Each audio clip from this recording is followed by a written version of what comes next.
ಹೊಸ ವಕ್ಫ್ ಬಿಲ್ ಏನು ಹೇಳುತ್ತೆ ಅಂದರೆ 5 ವರ್ಷದಿಂದ ಯಾರು ಮುಸ್ಲಿಂ ರಿಲಿಜನ್ನ ಫಾಲೋ ಮಾಡ್ಕೊಂಡು ಬರ್ತಿರ್ತಾರೆ ಅವರು ಅವ್ರ ಪ್ರಾಪರ್ಟಿನ ವಕ್ಫ್ ಮಾಡೋಕ್ಕಾಗೋದು.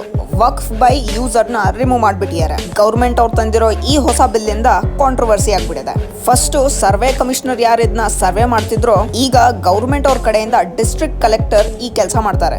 ರಿಪೋರ್ಟ್ಸ್ನ ವಕ್ಫ್ ಬೋರ್ಡ್ ಕಳಿಸೋದ್ ಬದಲು ಸ್ಟೇಟ್ ಗೌರ್ಮೆಂಟ್ ಕಳಿಸ್ತಾರೆ. ಯಾರ ವಕ್ಫ್ ಪ್ರಾಪರ್ಟಿ ಡಿಸ್ಪ್ಯೂಟ್ ಅಲ್ಲಿ ಇದೆಯೋ ವಕ್ಫ್ ಬೋರ್ಡ್ ಇಂದ ಮತ್ತೆ ಗೌರ್ಮೆಂಟ್ ಇಂದ ಅದು ರಿಸಾಲ್ವ್ ಆಗೋ ತನಕ ಆ ಪ್ರಾಪರ್ಟಿ ಗೌರ್ಮೆಂಟ್ ಅಂಡರ್ ಅಲ್ಲಿ ಇರುತ್ತೆ. ಈಗ ವಕ್ಫ್ ಬೋರ್ಡ್ ಅಲ್ಲಿ ಮಿನಿಮಮ್ 2 ನಾನ್ ಮುಸ್ಲಿಂ ಮೆಂಬರ್ಸ್ ಇರಲೇಬೇಕು.